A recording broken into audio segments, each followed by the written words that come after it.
Patient म्हणजे ती cancer patient असायचा. म्हणजे योगा कॅन्सर पेशंटला शिकवायला तुम्ही जा. हा, मला आधी नाही सांगितलं होतं या ठिकाणी तुम्हाला जायचं मंडे फ्रायडे वेडनेसडे. 3 क्लायंट्स असं भेटले की कॅन्सर पेशंट्स होते. ओके.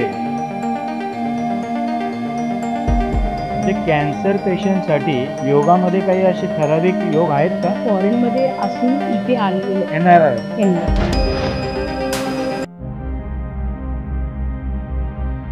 सुटकेले ट्रेनिंग करता करता मला ब्रेस्टमध्ये एक छोटासा लंप दिसला होता.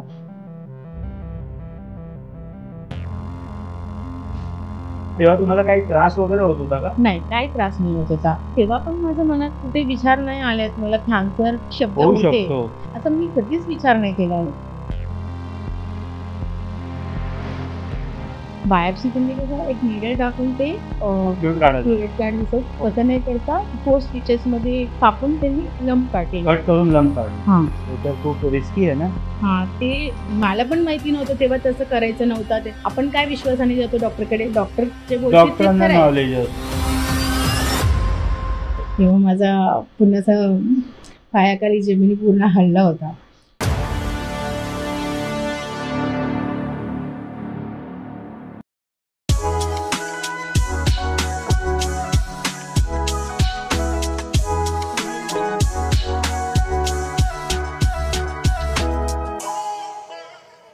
आज आपल्याला एक अत्यंत प्रेरणादायक आणि ताकद देणारी व्यक्तिमत्व भेटणार आहे, ज्यांनी आपल्या जीवनातील कठीण प्रसंगांना योगाच्या माध्यमातून सामोरे जात इतरांसाठी ते आशेचे किरण बनले आहेत. आज आपल्याबरोबर आहेत श्रीमती विशालाताई, एक प्रख्यात योगा शिक्षिका आणि कॅन्सरवरील योग या विषयावर तज्ज्ञ. ताईंनी आपल्या जीवनातील सर्वात कठीण काळात म्हणजेच कॅन्सरशी लढताना योगाचा सहारा घेतला. त्यांचं ध्येय, समर्पण, योगाबद्दल असलेली श्रद्धा हेच त्यांचे प्रमुख शस्त्र बनले. आज त्या आपल्याशी कॅन्सरवरील योगाचे महत्त्व, त्यांचा शरीरावर आणि मानसिकतेवर होणारा प्रभाव याबद्दल चर्चा करणार आहेत. त्यांनी कॅन्सर रुग्णांसाठी विविध योगासन, प्राणायाम आणि मार्गदर्शन दिलं आहे, ज्यामुळे अनेक लोकांना मानसिक शांती आणि शारीरिक आरोग्य मिळण्याबाबत मदत झाली आहे. योगाच्या माध्यमातून त्यांनी एक सकारात्मक दृष्टिकोन विकसित केला आहे आणि कॅन्सरच्या लढ्यात एक प्रेरणादायक वाट दाखवण्याचे काम ते सध्या करत आहेत. आजच्या महत्त्वपूर्ण पॉडकास्टच्या सत्रात श्रीमती विशालाताई आपल्याला कॅन्सर विरुद्ध लढण्याचे मार्गदर्शन, प्रेरणा आणि आवश्यक टिप्स देणार आहेत. चला तर मग जाणून घेऊया त्यांच्याच मुखातून त्यांच्या या सफरची कहाणी. नमस्कार, मी अविनाश काटोळे. लिजंड्स ऑन माईक या पॉडकास्ट शो मध्ये आपलं स्वागत आहे.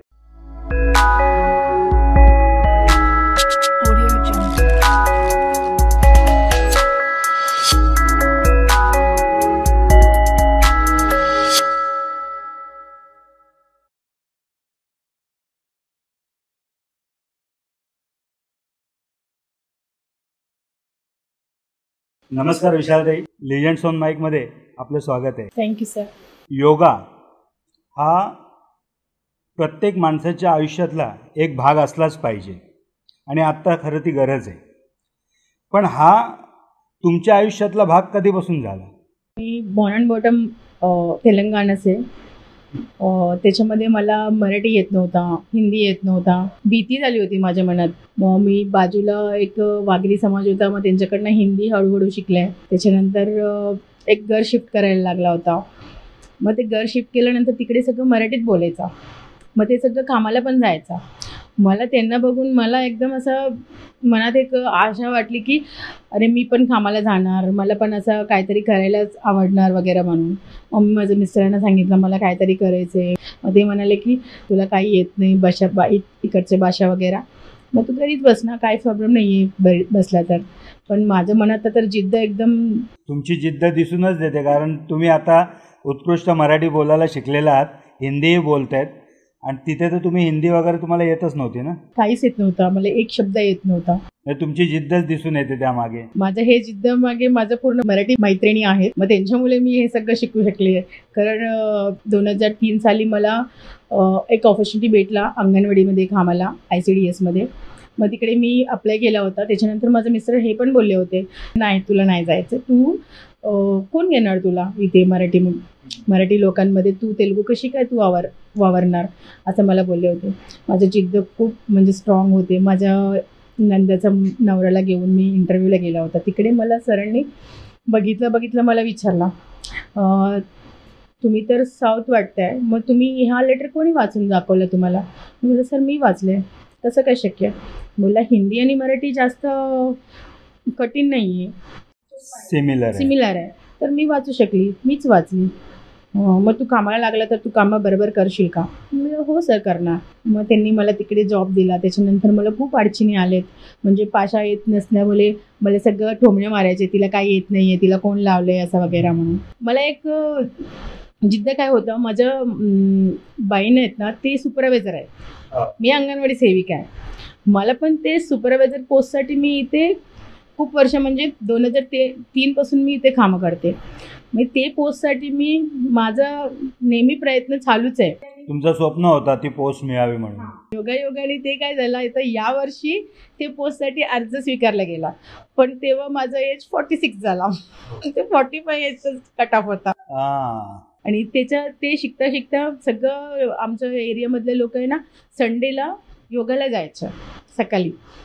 मी विचारलं एक दोघांना, तुम्ही कधी असं म्हणजे किती वाजता जातात, कुठे जातात वगैरे. मग त्यांनी सांगितलं 7 to 9 o'clock आमचं क्लासेस चालतात. अंबिका योग कुटीर म्हणून ते क्लासेस चालायचं. मग तिकडे मी गेली, योगा शिकायला चालू केला 2005 पासून. मी योगा शिकताना मला खूप असं आवडायचा, म्हणजे तिकडे मोठी लोक यायचा, म्हणजे ते CA बडी म्हणजे बिझनेसवाले. म्हणजे मला एक असं वाटायचं की मग एवढं हे लोकांनाच असून पण इथे फ्रीमध्ये ते लोक शिकायला येतात आणि शिकवायला पण येतात. मला त्यांच्याकडनं त्यांना बघून खूप असा प्राऊड फील वाटायची. मला नाही, मी सोडणार नाही आहे. ते क्लासेसमध्ये कसं 3 महिन्यानंतर सर्टिफिकेट भेटतं, ते 3 महिन्यानंतर बरेच लोक सोडून जातात, पण मी नाही सोडले. 10 वर्ष मी कंटिन्यू त्यांच्याबरोबर काम करत होती. त्यांच्याकडे मी शिकत होती आणि त्यांच्याकडे मी सहाय्यक शिक्षक म्हणून पण काम करत होती. मग त्याच्यानंतर माझ्याचं थोडासा एक ॲक्सिडेंट झाला होता, त्याच्यानंतर मी 2-3 महिन्यासाठी थांबले होते. त्याच्यानंतर माझं या अंगणवाडीचं काम चालूच होता. मग ते करता मला असं वाटलं की आपण योगाचं पण एक साईड बाय साईड काम करूया. पण तुम्हाला योगाची पहिल्यापासून आवड होती तिथे आंध्राला असल्यापासून की इथे आल्यानंतर निर्माण झाली? मी जे शिक्षण केलं ना ते रेसिडेन्शियल स्कूलमध्ये केला होता. तिकडे आम्हाला 4 वाजता उठवायचा आणि रनिंग एक्सरसाइज वगैरे शिकवायचं तिकडे.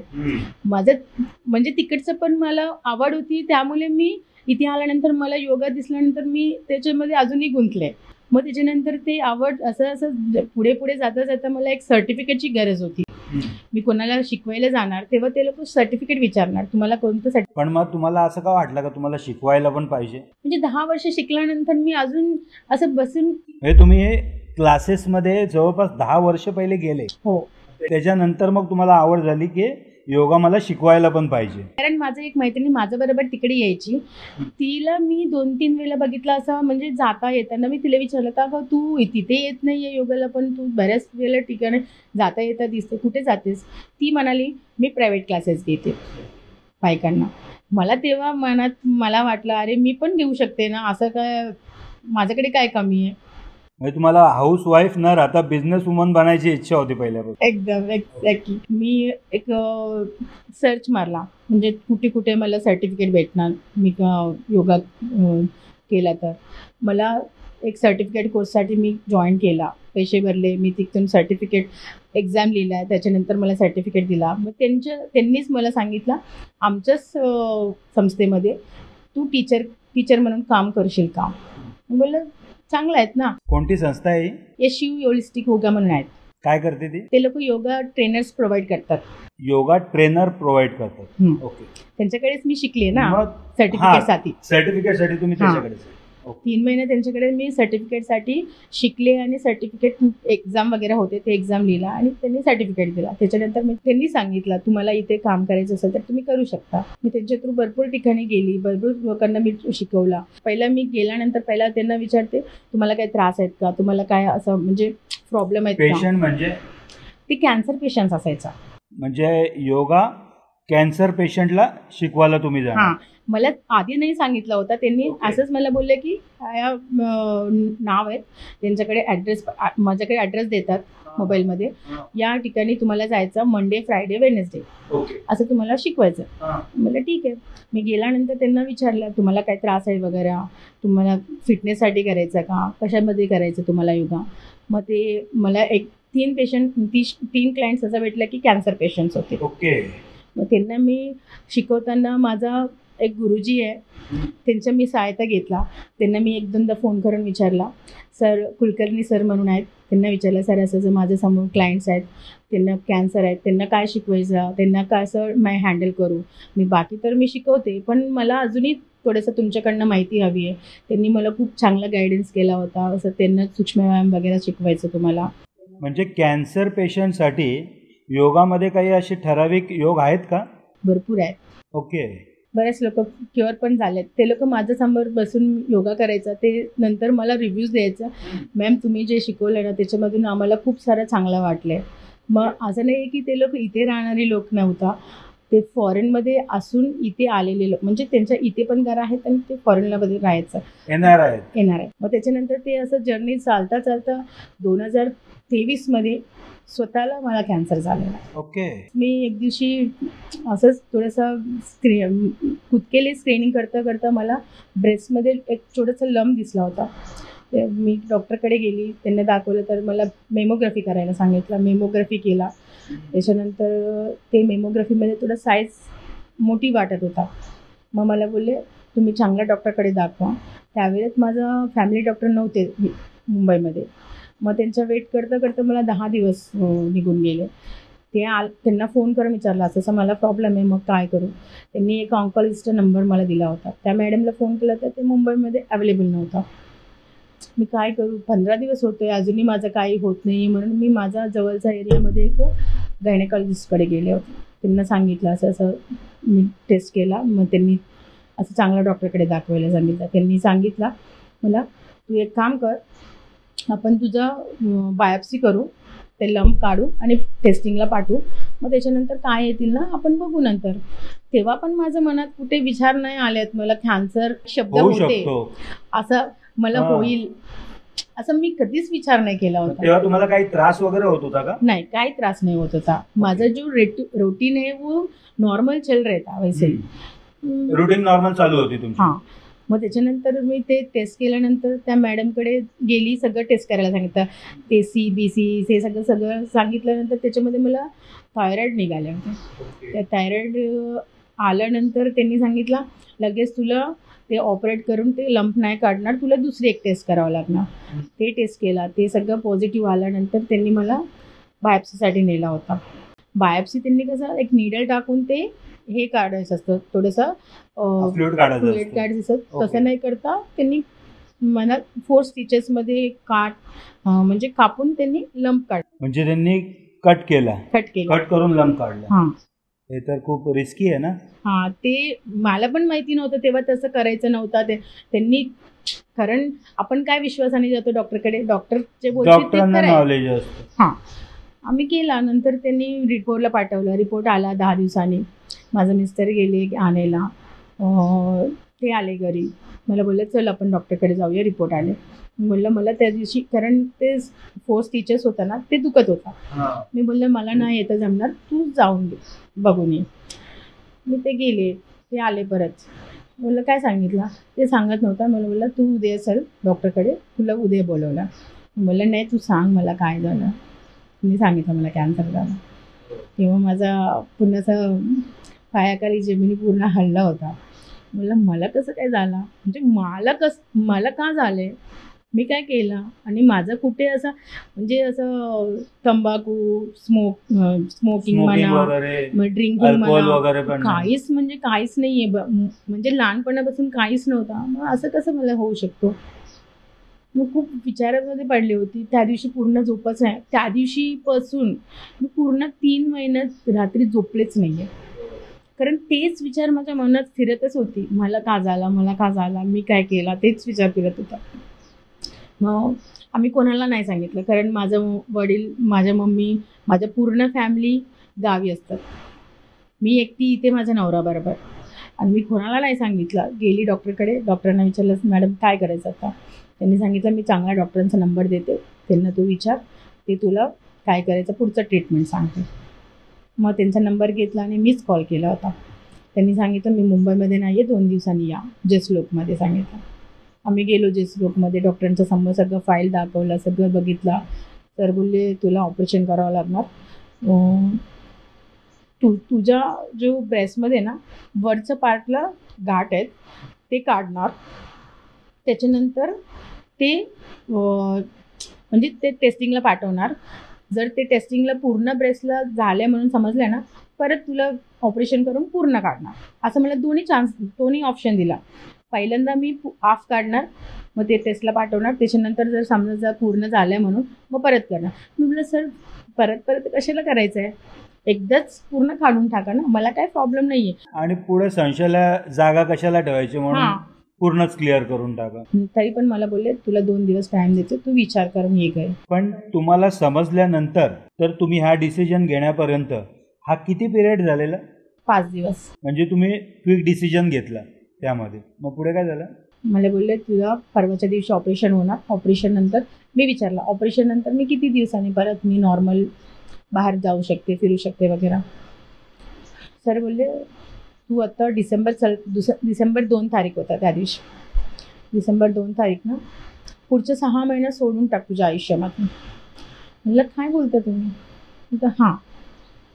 म्हटलं, नाही सर, मला एवढं 6 महिने घरी थांबणं कसं काय शक्य असणार. माझे क्लासेस आणि मी अंगणवाडीमध्ये जायची, मी एवढं सगळं सोडून मी घरी कसं बसणार. नहीं तेरे को रुकना पडेगा, तू अभी कुछ मत सोच, तेरे को ऑपरेशन करना है, तू परसों आ जा, मग नंतर आपण करू. मग झालं ऑपरेशन. त्याच्यानंतर खूप पेन वगैरे होता. मग हळूहळू ते क्लिअर झाला. 1 महिन्याला अजून 10 दिवस बाकी होता. माझं सगळं मैत्रिणी यायचं वगैरे सगळं बोलायचं, तू एकदा टाटाला जाऊन बघ. पण आता या पिरियडमध्ये तुमची काय काय ट्रीटमेंट झाली होती? फक्त ऑपरेशन. फक्त ऑपरेशन झालेलं? 1च महिन्यामध्ये पूर्ण ऑपरेशनच झाला होता. पण सगळं बोलतात ना, टाटामध्ये चांगला ट्रीटमेंट असतो वगैरे. मी जसलोकमध्ये केला होता. मग मला माझ्या मिस्टरांना बोलले, चल आपण जाऊया एकदा, बघूया सेकंड ओपिनियनसाठी. आम्ही टॅक्सी उतरलो, असं आतमध्ये पाय ठेवायला गेलं तर पूर्ण इथे रस्त्यामध्ये सगळं पेशंट, म्हणजे एका नाकातनं इथे गळ्यातमधून सगळं नली टाकलेलं. मला ते सगळं सिच्युएशन बघून मला म्हणजे मी पूरा खाप रही थी वो अंदर जाने के लिए. हा, ते पूर्ण माहोल पूर्ण तसं होतं. आम्ही वरती गेलो होतो, प्रायव्हेटमध्ये गेलो होता. तिकडे पूरा एक हॉल है, बहुत बड़ा हॉल है. वो पूरा हॉल में पेशेंट्स ऐसा घूम रहे ना, मैं उन लोग को देख के मेरे को नहीं हो रहा था रुकने के लिए. मैं बहुत रोया उधर बैठ के. तो माहोल आणि तिथली लोक हे तेच पेशंट सगळे त्याच याच्यामधले असल्यामुळे तो माहोलच तसा होऊन जातो ना. म्हणजे असं नाही आहे की एक बडे बडे लोग ही आहे, एक छोटे छोटे बच्चे भी आहे. पण मग तिकडे तुम्ही गेले तर त्या टायमाला डॉक्टरला तुम्ही भेटले की तुम्ही रिटर्न आले? त्या दिवशी तुम्ही भेटलेच नाही. मला झालंच नव्हतं तिकडे थांबायला, आणि ते सगळं बघून मला रडायलाच येत होता. कारण कॅन्सर म्हटलं की सगळ्यांना विचार येतो, टेन्शन येतो, एकदम स्ट्रेस. त्यात तुमचं ऑपरेशन झालेलं असताना पण हां, फक्त सेकंड ओपिनियन घ्यायला गेले तुम्ही? हां. मग गेली एक ठिकाणी, असंच बसली होती. सगळं चारी बाजूने सगळं लेडीज होते, सगळं तेच चर्चा करत होते. मला एकदा झाला, मला 2दा झाला, मला असं झालं, मला तसं. ते सगळं ऐकता ऐकता मला एकदम कॉन्फिडन्स आला. मला नाही, एवढं लोक, म्हणजे ते हॉलमध्ये जेवढे लोक आहेत ना, तेवढे सगळं ब्रेस्ट कॅन्सर पेशंट्स. ओके. म्हणजे 450 लोक बसली होती त्या दिवशी. तेवढ्या लोकांना बघून मला एकदम कॉन्फिडन्स आला. नाही, इतने जन है, मैं अकेली नहीं हूँ, माझं एकटीसाठी बिमारी नाही आहे, तर मी का एवढं थकून जायचं, मी का एवढं कचून जायचं. मला तेव्हा खूप कॉन्फिडन्स आला. बसली 4:30ला बरोबर मला डॉक्टरांनी बोलवलं. मी आतमध्ये गेला, डॉक्टरांना फाईल दिला. मैंने पूछा, मैम मैं बचेगी क्या? कैंसर में तो वही आता है ना मन में, मैं बचेगी क्या? साहजिक आहे, लोकांना जेव्हा कॅन्सर असं वाटते का हा कॅन्सर झालाय, त्यानंतर आपल्याला किती टाइम है, हाच पहिला प्रश्न असतो लोकांचा. मैंने पूछा, मैम पेट स्कैन किया था, पेट स्कैन में मुझे बताया था कि लंग्स में भी थोड़ा सा डाउट लग रहा है, तभी बोला था. तो फिर मेरे को थोड़ा टेंशन आ रहा था। फिर मैंने पूछा, मैम ऐसा ऐसा बोला डॉक्टर ने, मेरा क्या प्रॉब्लम है, प्लीज़ आप मुझे क्लियरली बता दीजिए। उन्होंने 2 मिनट मेरे पास बैठा था, मुझे सब पेपर्स देखने के बाद लंग्स का जो भी है कीमो के बाद चली जाएगा, आपको यूट्रस में फाइब्रॉइड्स है तो उसके लिए आपको वापस। म्हणजे तुम्हाला पहिले ब्रेस्ट कॅन्सर होता, ब्रेस्ट कॅन्सर तुम्ही तो ऑपरेशन करून केलं, त्यानंतर मग लंग्समध्ये पण आहे हे का, ते कसं काय समजलं तुम्हाला? त्यावेळेस मी पेट स्कॅन केला होता ना, माझा जो कीमो डॉक्टर आहे ना त्यांनी मला सजेस्ट केला होता तुम्ही पेट स्कॅन करून या। हे कधी? डिसेंबर जेव्हा माझं तुमचं ऑपरेशन ऑपरेशन झाल्यानंतर लगेच हां तुम्हाला करायला सांगितलं? हां, तेव्हा मी ऑपरेशन पेट स्कॅन करून गेल्यानंतर त्यांनी सगळं रिपोर्ट्स बघून मला सांगितलं मला लंग्समध्ये काहीतरी डाऊट वाटतंय, पण आता काही क्लिअर नाही आहे, पण हे जो माझा जो कीमो नंतर तुला ते सगळं क्लिअर पण होऊन जाईल। पण तुम्हाला पहिले माहीत होता की तुम्हाला ऑपरेशन झाल्यानंतर कीमो पण घ्यायचं आहे म्हणून? त्यावेळेस मी विचारली ना मला किती वेळ लागणार, किती दिवस लागणार, तेव्हा सांगितलं 6 महिना, पण तेव्हा त्यांनी क्लिअरली नाही सांगितलं होतं कीमोचं पण आहे म्हणून। पहिले तुम्हाला ऑपरेशन करायला लागेल, त्यानंतर कीमो घ्यायला लागेल। मग नंतर मी कीमोला ते डॉक्टर बोलला त्या दिवशी, डॉक्टर बोमन धाबर म्हणून, ते कीमोचं एकदम नंबर 1 स्पेशलिस्ट आहे, त्यांच्याकडे आमचा अपॉइंटमेंट होता, रात्री 2 वाजता त्यांचं अपॉइंटमेंट माझं। हॉस्पिटलमध्ये ते डेस्लोक्लस असतं, पण मी त्यांच्या प्रायव्हेट क्लिनिकमध्ये गेली होती त्यांना भेटायला, माझे नंबर 2 वाजता आलेत। मग नंतर मी आतमध्ये गेली, डॉक्टरांना सगळं फाईल वगैरे दाखवलं, त्यांनी सांगितलं ब्रेस्टमध्ये तर आता ऑपरेशन झाले, पण लंग्समध्ये थोडंसं डाऊट वाटतं।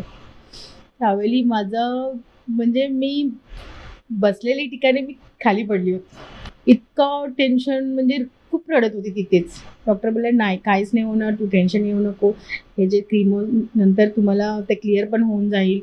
मी पहिल्या दिवशी सगळं एकदम असं ॲक्टिव्हली गेलो होतं, मला असं वाटत नाही ना कीमो म्हटलं की काय होणार। माझा मिस्टर सगळं बघायचा आधी, मला जे काय ट्रीटमेंट व्हायचं ना ते आधी ते युट्यूबवर वगैरे सर्च मारून बघायचं की काय मला सांगणार पडेल। मी तेव्हा गेली, मग त्यांनी मला कीमो दिला, जसं त्यांनी मला निडल लावलं, निडल थ्रू माझं बॉडीमध्ये ते इंजेक्शन जायला सुरुवात झाला, पूर्ण बॉडी शिवरिंग करायला लागला, म्हणजे इतका म्हणजे हीट होती आणि इतका म्हणजे पूर्ण नस असं चटचट असं हे व्हायचं, म्हणजे एकदम कठीण होतं ते ट्रीटमेंट माझं आयुष्यात। मी ना कोणाला पण हा आजार असेलच नको, खूप म्हणजे खूप बेकार। म्हणजे ते कीमो घेतल्यानंतर घरी गेल्यानंतर दुपारपर्यंत थोडं चांगलंच होती, संध्याकाळनंतर मला ना थोडंसं इचिंगसारखं वाटत होतं माझ्या बॉडीमध्ये, म्हणजे हात असं उठून येत नव्हता, म्हणजे एवढा वीकनेस, म्हणजे मला माझा पहिल्याच कीमोमध्ये ओके माझं शरीरामध्ये मला हात उठून मला असं इचिंग करायला होत नव्हता। मी किती वेळ बघते ते हात उठत नाही, काय झाला, पण फक्त पाणी मात्र माझ्या डोळ्यातून वाहत होता।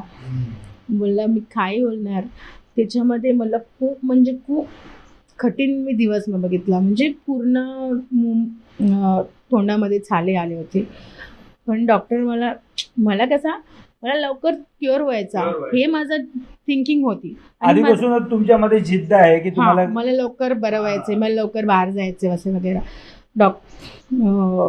प्रत्येक वेळेला मला तोंड आलं की असं जेवण जात नव्हता, पण डॉक्टर बोलले तुला हे जे मेडिसिन जातोय कीमोचा त्याच्याने तू खूप वीक होणार, तू जर जेवत नसेल, तू जर काहीतरी अवॉइड करत असेल ना, मग ते तुझं पूर्ण बॉडीमध्ये तुझं हे होणार, इफेक्ट होणार।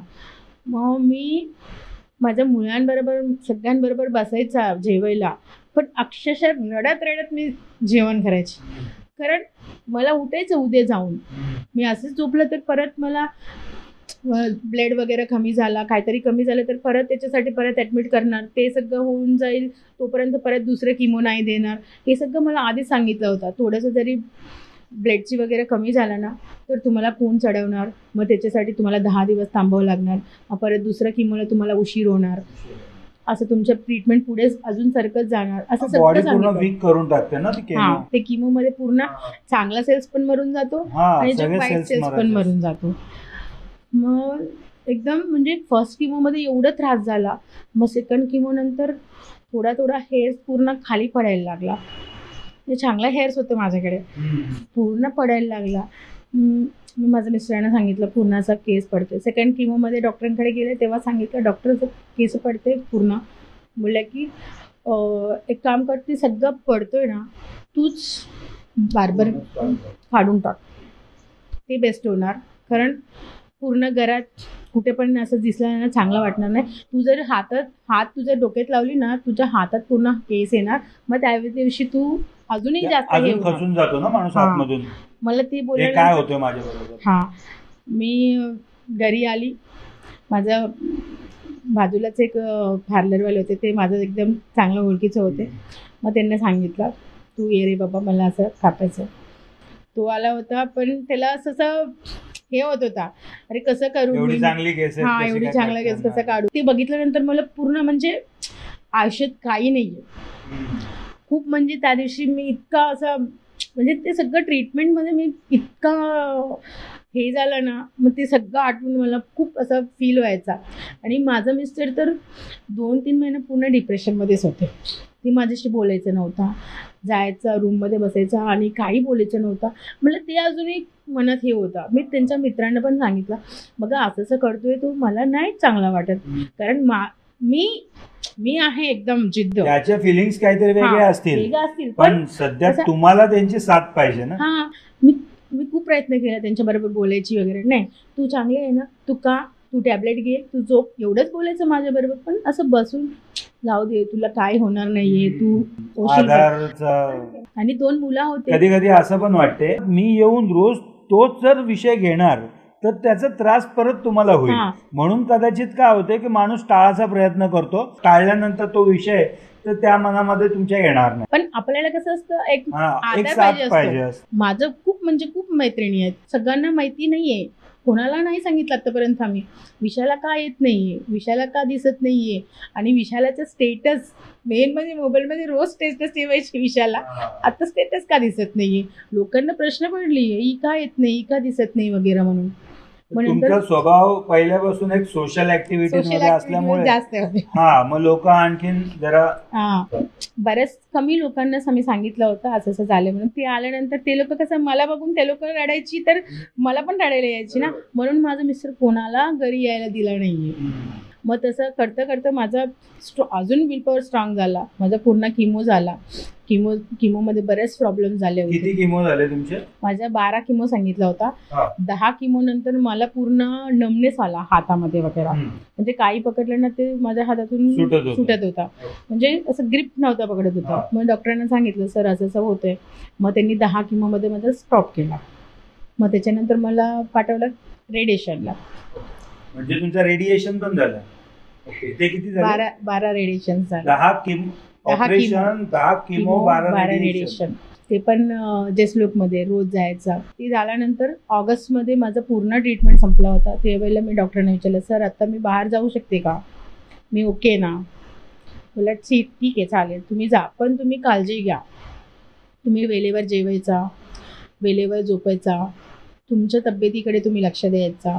मग त्यामध्ये डॉक्टर काही वेगळा डाएट वगैरे देतात का?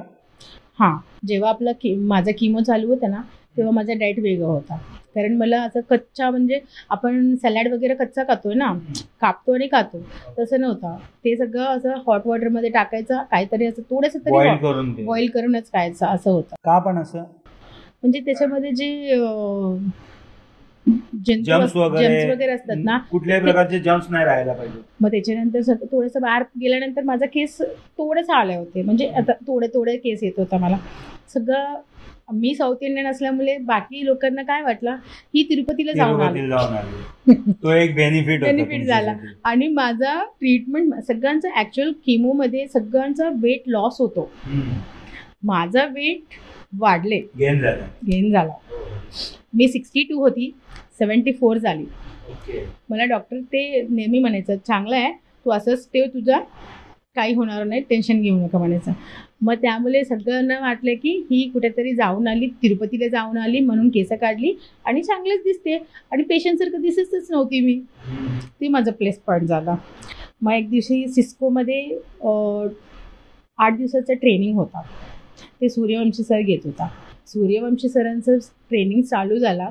मग त्याच्यानंतर मला ते 4 वाजलं, कसं वाजलं ते समजलंच नाही आहे. ते सांगता इतकं चांगलं त्यांचं लेक्चर असतात.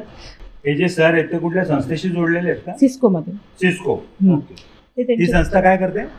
वस्ती स्तरावर महिलांना असं ट्रेनिंग वगैरे देऊन त्यांना अनुदान देणार. ही गव्हर्नमेंटशी जोडलेली आहे? हां, सोशल ऍक्टिव्हिटी आहे? Social activity. मग ते आम्हाला म्हणजे ते ट्रेनिंग झाल्यानंतर आम्हाला 4-5 लोकांना निवडले होते त्याच्यामधून. म्हणजे आमचा अनुभव आम्ही जे लिहिलं आहे ते सगळं त्याच्यामधून आम्हाला निवडले होते. आम्हाला 6,500 रुपये अनुदान दिले होते, म्हणजे आम्हाला बिझनेस करण्यासाठी, आमचा बिझनेस अजून ग्रोथ करण्यासाठी. मग त्याच्यानंतर मी अजूनही 2-3 क्लासेस जास्त वाढवली होती माझ्या योगाची. मग BMC म्हणजे मुंबई महानगरपालिकाकडे BMCमधून फ्री योगा क्लासेस चालवायचा BMC वाल्यांनी. त्याच्यामध्ये BMC वाले ट्रेनरला पे करायचा, पण जे तिकडच्या लोकांना, महिलांना आणि त्यांना पुरुषांना फ्री द्यायची. आमच्या जे नगरसेवक आहेत सुरेखा लोखंडे म्हणून, तिने माझा क्लोजची होती मॅडम. मग ते मला फोन करून विचारलं, मॅडम मला असं योगा क्लासेसमध्ये जॉईन हे करायचं. जे नगरसेवक आहेत ते कुठले आहेत? बायकाला बायकाचे नगरसेवक आहेत. हां, नगरसेवक सुरेखा लोखंडे. सुरेखा लोखंडे. ओके. मग त्यांनी त्यांनी मला काय? नंबर दिला त्या मॅडमचा. आमच्या योगा क्लासेस जे रन करतात ना, ओके. त्या मॅडमचा नंबर दिला. त्यांना फोन केला, शिल्पा योगा क्लासेस म्हणून शिल्पा मॅडम आहेत. त्यांना फोन केला तर त्यांनी सांगितलं हां आमच्याकडे वेकेन्सी आहे. दुसऱ्या दिवशी आली, मला बोलली तुम्ही घ्या क्लास. मला ठीक आहे मी घेते. मी स्टार्ट केला क्लास. त्यांना आवडले मी जे क्लास. हे जे योगा तुम्ही शिकवत होते हे नॉर्मल लोकांसाठी? हे नॉर्मल लोकांसाठी. ओके. त्याच्यानंतर ॲक्च्युअल माझं किमो असताना जे डॉक्टर बोमन धाबरका ऑन्को सेंटर म्हणून एक सेंटर आहे, तिथे कॅन्सर पेशंटना योगा क्लासेस, आर्ट, क्राफ्ट सब क्लासेस म्हणजे डान्स सगळं, म्हणजे कॅन्सर पेशंटसाठी त्यांच्या एक संस्था आहे. ओके. त्याच्यामध्ये योगा पण होती. मी एक दिवशी गेली होती तिकडे, मला आवडली होती ते क्लासेस वगैरे.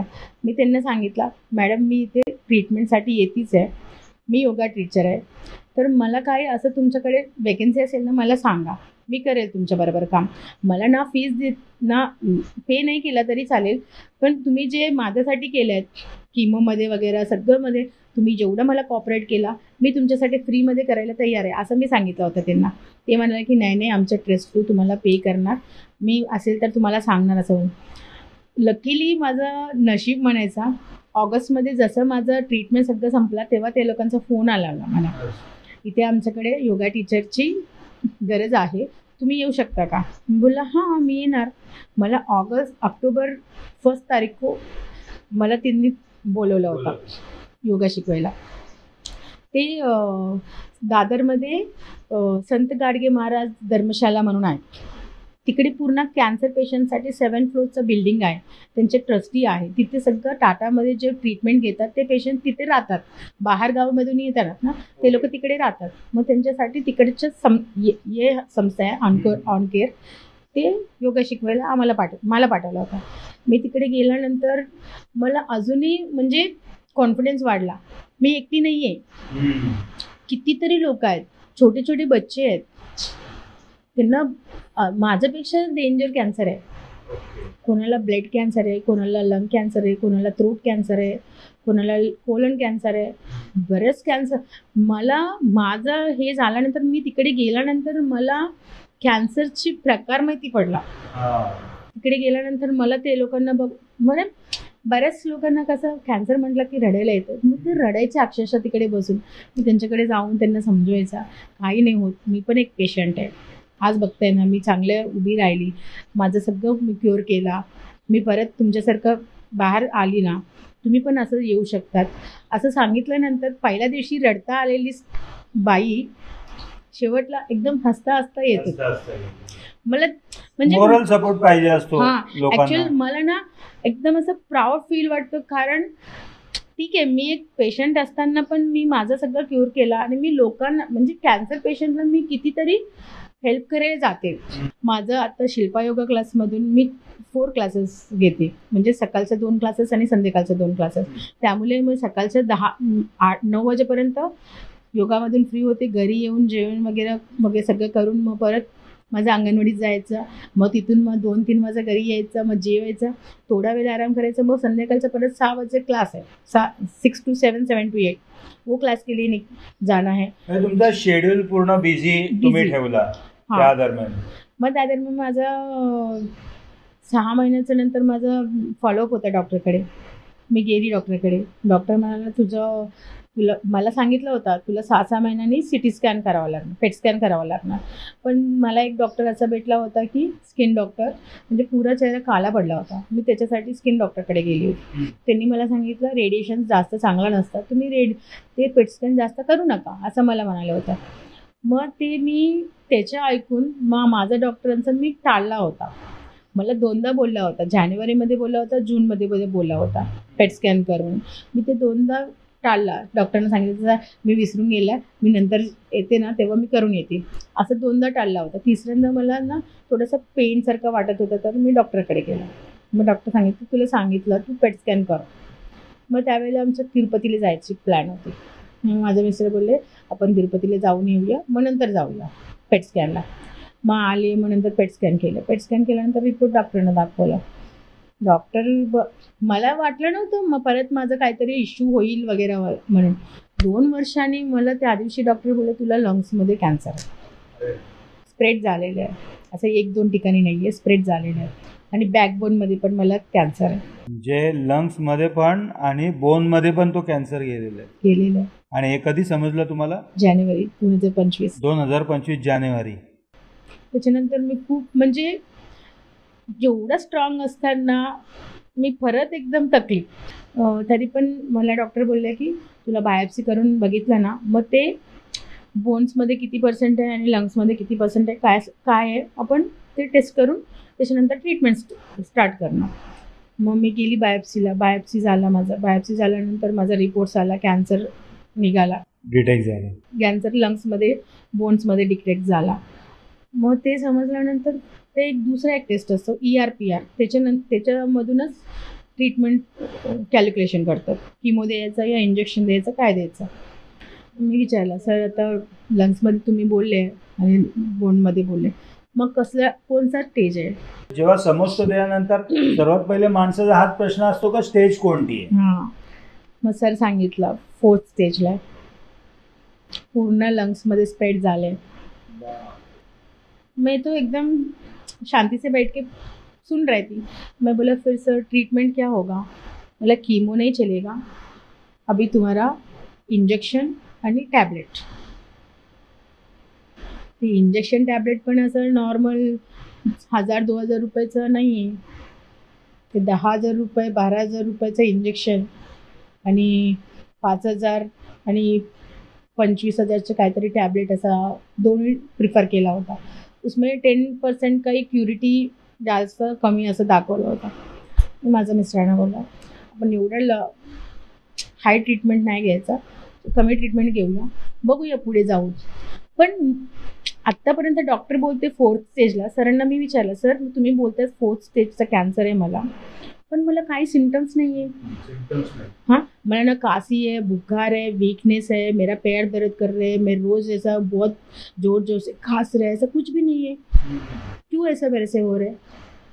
बोलते हैं ये जो लंग्स का कॅन्सर रहते ना असंच असतं, ते स्लो पॉयझनसारखं असतं, जास्त झाल्यानंतरच बाहेर आहे. तुला समजलं आत्ता पण बरं झालं, तू ट्रीटमेंट घे, तुझं ट्रीटमेंट बघू आपण कसं चालतो. कधी कधी सपोर्ट करत नाही आहे मेडिसिन, तेव्हा दुसरं चेंज करू, काय करायचं मी आहे तुमच्याबरोबर, तू टेन्शन घेऊ नको, तेच बोलत होता डॉक्टर.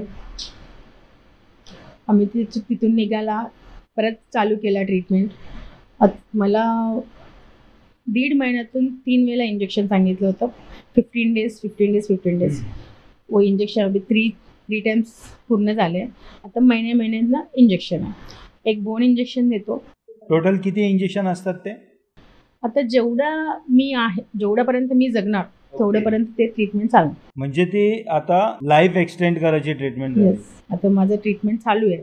म्हणजे 15 दिवसात आता महिन्यानी एकदा एक बोन इंजेक्शन आणि ते लंग्सचं इंजेक्शन आणि टॅब्लेट्स ते तिन्ही चालू आहे. पण मी काय करते, मला जे सांगितल्याच्या अगोदर पण माझा योगा स्टार्ट होता. मग त्याच्यामध्ये मी सकाळच्या योगामध्ये 2दा प्राणायाम असायचा, संध्याकाळच्या योगामध्ये 2दा प्राणायाम, आणि दर थर्सडेला कॅन्सर पेशंटसाठी मी जाते, तिथे माझा योगा असायची आणि तिथे माझं प्राणायाम त्यांच्याबरोबर असायची. तुम्हाला असं वाटते का की ते योगामुळे तुम्हाला त्याचा परिणाम? यस, 100%.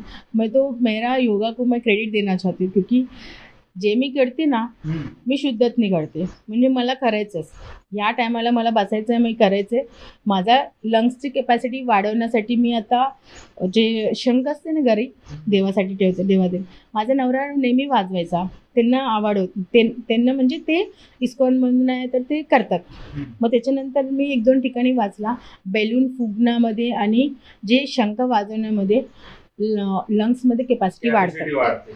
मग ते मी आता डेली माझ्या रुटीनमध्ये ठेवलं. पण ह्या सगळ्या गोष्टी करत असताना म्हणतात की आयुर्वेदिक हा एक चांगला ऑप्शन असू शकतो. तर तुम्हाला असं वाटते का या ट्रीटमेंटमध्ये तुम्ही आयुर्वेदिक वगैरेचं काय उपचार वगैरे घेतले का? ॲक्च्युअल मला पहिल्यांदा झालं होतं ना ब्रेस्ट कॅन्सर, तेव्हाच माझ्या मम्मी म्हणायची सारखा आपण आयुर्वेदिक पण करूया. मी थोडंसं दुर्लक्ष केलं. ॲक्च्युअल आता संपलं आहे ना, पूर्ण फ्री झाली ना मी, कशाला परत ते ट्रीटमेंटमध्ये जायचा. थोडा दिवस होऊ द्या. मी आत्तापर्यंत ते सगळं किमोमध्ये रेडिएशनमध्ये भरपूर थकल्यासारखं झालं आहे. मी थोडंसं वेळ घेते, मग नंतर चालू करणार, असं माझं विचार होता. मग परत 1च वर्षाने परत ते दुसरा वेळेला लंग्समध्ये आल्यानंतर मी माझ्या नवऱ्याचं पाठीमागे लागली. मी माझ्या डॉक्टरांना विचारलं, मी या ट्रीटमेंट करता करता आयुर्वेदिक करू शकते का? त्यांनी बोलला हां करू शकते तू, काय प्रॉब्लेम नाही. मग त्याच्यानंतर मी हिम्स म्हणून आहेत ना, त्याच्यामध्ये गेली होती, डॉक्टर मनीष आचार्याचा.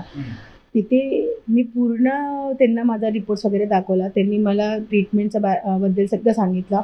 त्याच्यानंतर मी ॲग्री झाला ते ट्रीटमेंट मी घेणार, कारण त्याच्यासाठी पूर्ण आपल्या बॉडीमध्ये जे काही टॉक्सिस असतात ते सगळं क्लिअर करतात, पूर्ण बॉडी डिटॉक्स करतात. पण त्यावेळेस ही ट्रीटमेंट पण चालू ठेवायला लागते. ही ट्रीटमेंट मी सोडणार नाहीये. आयुर्वेदिक म्हणतात थोडा स्लो काम करतो, पण ते करतात, इफेक्टिव्ह करतो पण स्लो करतो. हां, म्हणून मी ते पण चूज केला, ते पण मी चालू केला. आणि एक काढा असतो, म्हणजे ते नाशिकमध्ये एक दवा मिळतात पेशंटसाठी, म्हणजे कॅन्सर पेशंटसाठी. ते आमच्या मॅडमनी सांगितलं होतं. मला पहिल्यांदा झाला होता तेव्हा पण सांगितलं मॅडमनी, विशाला तू जा ते औषध घे, त्याच्याने खूप फरक पडणार असं वगैरे. त्यावेळेला मी कसा पूर्ण किमो वगैरे होतं, किमोमध्ये नाही देणार ते लोक, किमो संपल्यानंतर या किमोच्या आधी देणार. मग ते सगळं झाल्यानंतर जाणार मग थोडंसं आपण कसं असतं, माणूस थोडंसं चांगला झाल्यानंतर सगळं विसरून जातो पाठचा. मग ते तसंच झालं माझ्याबद्दल पण. पण आयुर्वेदिकमध्ये काय ट्रीटमेंट असते? आयुर्वेदिकमध्ये जास्त करून असं काढा वगैरे असतात आणि टॅबलेट्स असतात, ते पण आपला इम्युनिटी वाढवण्यासाठीच असतं, इम्युनिटी बूस्ट करण्यासाठी असतं, पूर्ण बॉडी डिटॉक्स करण्यासाठी. पंचकर्मा त्याच्यामध्ये जास्त इफेक्टिव्ह असणार. आपला जो रेग्युलर जो रोजच्या दिनचर्यामध्ये आपण जे जेवतो ना, ते नसताना ते लोकांचं वेगळंच जेवण असतात. म्हणजे ते आपला रुटीनचं जेवण असतो तो सोडून सात्विक जेवणासाठी ते लोक प्रिफर करतात. ते सांगितल्यानंतर मी पूर्ण बिस्किट, मैदा सगळं कट केला, शुगर कट केला. त्याच्यानंतर राईस कट करायला सांगितलं आत्ता जे मी ट्रीटमेंट चालू करणार त्याच्यामध्ये. पण ते राईस थोडासा कठीण आहे कट करायला, कारण साऊथ इंडियन म्हटलं की बोलतात ना का पहिले तुम्ही खाण्यासाठी जगत होते, आता तुम्ही जगण्यासाठी खायला लागले. तेच हे पुन्हा येणं यामध्ये कोणाचा दोष नसला तरी तुम्ही ज्या जिद्दीने लढता त्याला सलाम केलं पाहिजे. माझं हे सगळं जर्नीमध्ये माझा मिस्टर, माझ्या मुलात, माझा आई, माझं रिलेटिव्स आणि मेन म्हटलं की माझं मैत्रिणी, माझे जे फ्रेंड्स आहेत ते खूप मेन रोल आहेत. त्यांच्यामुळे मी आज एवढं स्ट्रॉंग आहे. म्हणजे घरातले लोक तर मला कॉपरेट करतातच, आणि हे झाल्यानंतर मला नाही तू इथेच राहा, तू तर काही करू नको, तू आरामच कर, तू घरीच बस, असं नाही म्हणाला माझा मिस्टर आणि माझा मुला पण. जा, तुला काय करायचं तू कर, पण तुझं सगळं घरचा सपोर्ट असणं महत्वाचं असतं महत्वाचं. ना. आणि त्याच्यानंतर माझं मैत्रिणी असं भेटलं की मैत्रिणी नाही तुला हे झालं ना तू घरी बस, तुला हे नाही करायचं ते नाही करायचं असं नाही म्हणा, चला आपण जाऊया फिरायला जाऊया, हे जाऊया ते जाऊया. नॉर्मली लोकांना असते की हा आजार स्प्रेड तर होणार नाही, येस. त्या बघूनच मित्र मैत्रिणी हे लांब पळत असतात. पण खरंच तुम्ही भाग्यवान आहात, तुम्हाला चांगल्या मैत्रिणी मिळाल्या. आणि आत्ता जे मी योगा क्लासेस घेते शिल्पा योगा क्लासमधून, तिथे प्रत्येक क्लासमध्ये 25, 30, 40 तक लेडीज आहेत आणि एखादा माझ्याकडे जेंट्स बॅच पण आहे. असं वाटते ना मी एवढा माझं आता इंजेक्शन झाल्यानंतर मला डॉक्टर सांगितलं इंजेक्शन ज्या दिवशी असतं तू त्या दिवशी कुठे जायचं नाही, तू आराम कर. पण माझ्या मनात ना असा खात असतो, अरे ते सगळं माझ्यासाठी वेट करतात, टीचर येणार आम्हाला योगा शिकवणार, असं ते लोकांचं आशा असते. मग मी नाही गेलं तर त्यांचं काय होणार. माझं आता 50 नाही 70% ते लोक माझं इन्स्पिरेशन झाला. पॉवर हाऊस बनलेले आहेत ते एकदम वो लोग को तो मैं क्रेडिट ही देना चाहती हूँ अभी. पण तुमच्यामध्ये असे कोणते कोणते योगाचे प्रकार आहेत ज्यामुळे कॅन्सर क्युअर होण्यामध्ये फायदा होऊ शकतो. ॲक्च्युअल कॅन्सर पेशंट म्हटलं की त्यांना सगळ्यांना काही ना काही म्हणजे ऑपरेशन झालेलं असतात, किमो झालेलं असतात, रेडिएशन झालेलं असतात, ते लोकांचं बॉडी एवढं कोपअप नाही करत. त्यावेळेत आपण सूक्ष्म व्यायाम म्हणून ते लोकांचा स्नायू सगळं ॲक्टिवेट करण्यासाठी थोडं छोटे छोटे व्यायाम करायला पाहिजे. आता बघा मला झाला कॅन्सर, त्याच्यानंतर माझा किमो चालू होता, तेव्हा मी एकदम थकून झालेली होती, मी बेडवर येत होती, मला काही समजत नव्हतं मी काय करायला. त्यावेळेला जर तुला चांगला एखादा टीचर भेटली योगाची, ते तुला सांगितला तुझ्या बॉडी थोडा कॉपअप करायचंय, तुझ्या बॉडीला थोडं हालचाल पाहिजे, हे सांगितलं ना, त्यांच्या खूप खरं योगामध्ये खूप चेंजेस असतात. आता माझं लंग्समध्ये कॅन्सर आहे, मी जास्त करून ब्रीदिंगचा एक्सरसाइज मी जास्त हे करते. म्हणजे तुम्ही 100% विश्वास का बाबा ही गोष्ट मी करतोय त्याने मला फायदाच होणार आहे, त्यामुळे का नाही की तुम्हाला त्याचा फायदा जाणवतो. हो. या आजाराच्या प्रवासामध्ये जाता जाता काही अशी व्यक्ती जुळतात की जे आपल्या कुटुंबातील नसतील, पण मित्र म्हणून मैत्रिणी म्हणून ते जुळतात आणि आपल्याला ते इतके आपलेसे होतात की जणू काही जन्मोनजन्म आपला त्यांचा संबंध असतो. असे काही व्यक्ती तुमच्या आयुष्यामध्ये जुळले का? बरेच लोक जुळलेत, कारण मी मुंबईमध्ये आल्यानंतर मला काहीच येत नव्हतं, ते मला माझ्या मैत्रिणीमुळे मी हे सगळं मराठी शिकले, ते सगळं क्रेडिट त्यांना देणार. नंतर माझं अंगणवाडीमध्ये माझं जे सर्व्हिसमध्ये मी जेव्हा कामाला लागली आहे तेव्हा माझं मॅडम होते सविता पोटे म्हणून, ते मला खूप कॉपरेट करायचे, नाही तू करशील तू कर. त्याच्यानंतर आमचा प्रवास चालता चालता आमच्यामध्ये दुसऱ्या एक सोनवणे मॅडम म्हणून भेटले होते, ते पण एकदम म्हणजे ते पहिल्यांदा माझ्या विजिटमध्ये आल्यानंतर त्यांना पाहून आम्हाला वाटलं बापरे मॅडम एकदम टिपटॉप आहे, नकासा घेऊन केसापर्यंत पूर्ण मॅचिंग एकदम चांगलं राहायला आवडतं ना. तिला बघून ते एक शिकला, एकदम टिपटॉप राहायची वगैरे. माझ्या एरियामध्ये शाखेतला मॅडम भेटले होते, त्या श्रद्धा सुर्वे म्हणून, ते एकदम कॉपरेटिव्ह होते, त्यांच्या थ्रू आम्हाला खूप सारे प्रोग्राम्स करायला पण भेटले. आणि आत्ताच जस्ट वुमेन्स डेला मला एक पुरस्कार भेटले होते, म्हणजे उत्कृष्ट महिला म्हणून, म्हणजे योगामधून, मग ते अवॉर्ड त्यांच्या थ्रू भेटला होता. आता जस्ट लाडली बहीण योजना सुरुवात झाली होती तेव्हा माझं ट्रीटमेंट जस्ट होऊन मी बाहेर आली होती, तेव्हा माझ्याकडे सगळं लेडीज यायची, माझा फॉर्म भर. मी अशा किती फॉर्म भरला असेल विचार करा, किती? 800 फॉर्म भरले. 800 फॉर्म लोकांचा मी भरले. हे अंगणवाडी वाल्यांकडे आलेले तेच. मला सगळं म्हणायचं तू एवढा आजार आहे, तुला काय करायचं आहे, हे सगळं कोणाचं फॉर्म भरायची काय करायची, तुला काय करायचं आहे, तू गप जा ना, घरी बस ना, झोप ना. मला 2-2 वाजेपर्यंत मी बसून मी त्यांचा फॉर्म भरायची. माझं मिस्टर पण म्हणायचं तू झोप, कशाला तू एवढं टेन्शन घेतेस.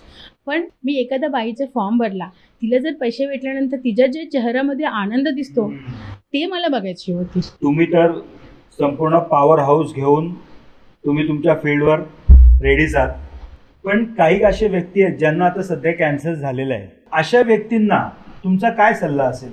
तू वेळेवर तुझं जे डॉक्टर जे सांगितलं ते सगळं कर, तू जेवण बरोबर घे, टॅबलेट्स बरोबर घे, तुझ्या ट्रीटमेंटमध्ये कुठेही तक्ता कामा नाही. तुला जर तोंड आलंय, तुला जर वॉमिटिंग्स होत आहे, तुला जर मोशन्स होते, तरी पण तुला कायच आहे. तू बरोबर जेवला आणि तुझं ट्रीटमेंट बरोबर घेतला तर तुला काहीच होणार नाही. तुम्ही जेवढं घाबरणार तेवढं तुम्ही तुमच्या खचून जाणार, तुमच्या जे कॅन्सरला अजून जवळ घेणार. पुश करणार. हां, ते जर तुम्ही त्यांना सांगणार नाही मला काही नाही झालेलं, मी चांगलीच आहे, मला चांगलंच होणार म्हटलं की ते सगळं दूर होणार. नक्कीच तुमची जिद्द पाहून तर असंच वाटते की तुम्ही यामध्ये पुढे जाल. तुमचं कामही एकदम तुम्ही व्यवस्थितरित्या करता. 100 वर्षापर्यंत तुमचं आयुष्य हो, हीच आमची इच्छा आहे. विशालाताई, तुम्ही इथं आलात, तुमच्या आयुष्यातील महत्त्वाचे अनुभव तुम्ही आम्हाला इथे सांगितल्याबद्दल AK मीडिया हाऊसतर्फे तुमचे मनपूर्वक आभार. Thank you sir. तर हा होता आपला आजचा पॉडकास्ट. जर तुम्हाला हा व्हिडिओ आवडला असेल तर या व्हिडिओला लाईक करून नक्की शेअर करा आणि असेच वेगवेगळ्या विषयांवरचे महत्त्वपूर्ण माहिती देणारे पॉडकास्ट पाहण्यासाठी या चॅनलला सबस्क्राईब करायला विसरू नका. भेटूया पुढच्या अशाच एक इंटरेस्टिंग पॉडकास्टमध्ये. तोपर्यंत जय हिंद, जय महाराष्ट्र.